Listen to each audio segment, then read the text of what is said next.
Bayangkan, kau duduk di kursi yang terbuat dari kulit ayahmu sendiri, dan kau harus menegakkan keadilan di atasnya.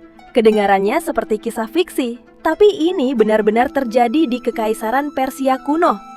Di masa ketika raja dianggap wakil dewa, dan hukum suci tak boleh ternoda, ada seorang hakim bernama Sisamnes. Ia kaya, berkuasa, dan dihormati. Tapi, satu kesalahan kecil, satu suap emas, mengubahnya menjadi simbol korupsi paling kejam dalam sejarah manusia. Hari ini, kita akan menelusuri kisah nyata yang membuat dunia gemetar. Bagaimana seorang raja Persia menghukum korupsi bukan dengan penjara, tetapi dengan menguliti hidup-hidup sang hakim agung dan menjadikan kulitnya sebagai kursi pengadilan untuk anaknya sendiri. Sekitar 2500 tahun lalu, Kekaisaran Persia berdiri megah di bawah Raja Cambyses II, putra dari Cyrus the Great. Keadilan di Persia bukan hanya urusan hukum, itu urusan kosmis. Melanggar hukum berarti menantang Ahura Mazda, dewa cahaya dan kebenaran. Setiap hakim bersumpah, "Aku menimbang bukan dengan emas, tapi dengan kebenaran." Namun, tidak semua menepatinya. Sisamnes adalah hakim agung kerajaan. Ia dihormati karena kebijaksanaannya. Tapi lama-lama, uang mulai berbicara lebih keras daripada nurani. Ia menerima suap untuk memenangkan kasus, membebaskan penjahat, dan menghukum yang tak bersalah.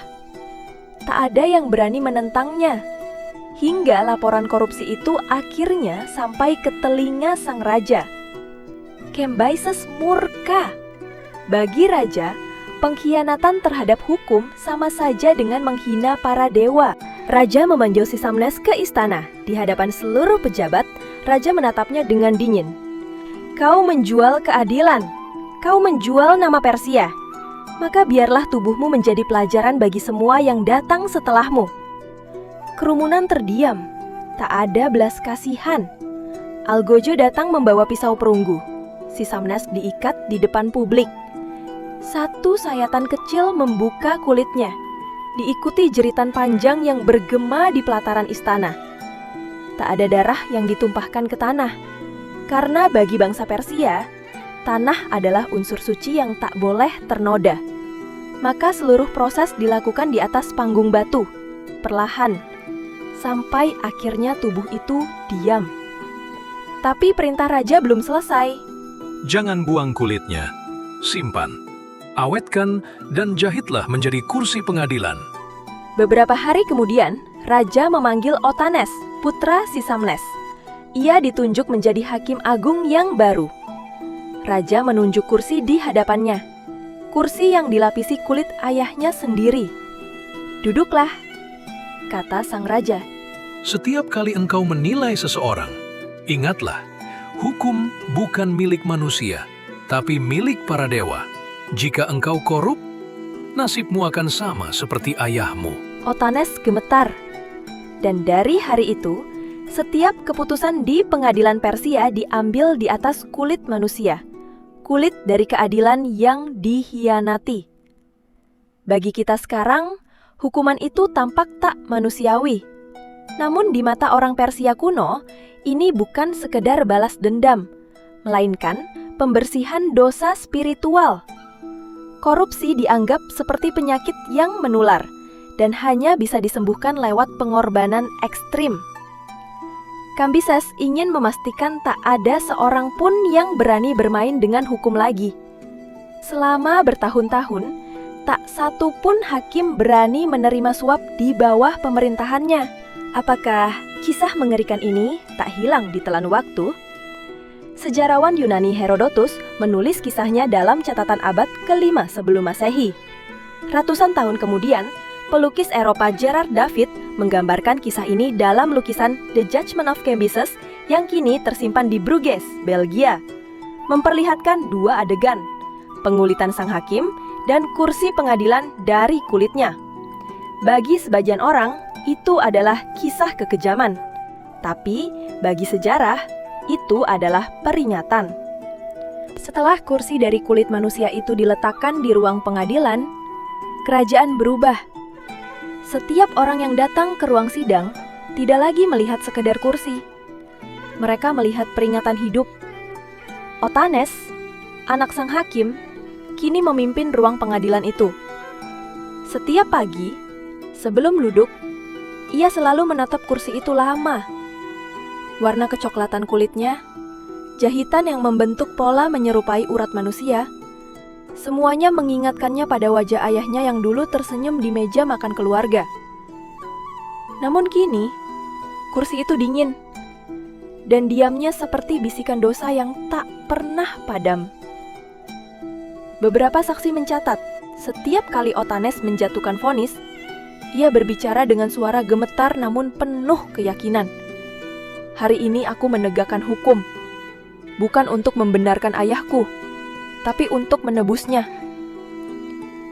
Dan setiap kali ia duduk, kulit itu berderit pelan, seolah mengingatkan, keadilan tidak pernah tidur. Kisah si Samnes segera menyebar ke seluruh pelosok Persia.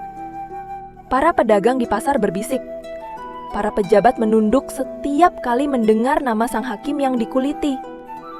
Rakyat menyebut kursi itu Takhte Adalat, tahta keadilan. Bukan karena terbuat dari emas, tetapi karena dari situ lahir ketakutan yang menjaga negeri. Tak ada lagi hakim berani menerima suap. Tak ada lagi pedagang berani menipu laporan pajak. Bahkan pejabat rendah pun takut sekedar menyentuh hadiah dari rakyat. Namun, di balik ketertiban itu, ada bisikan lain.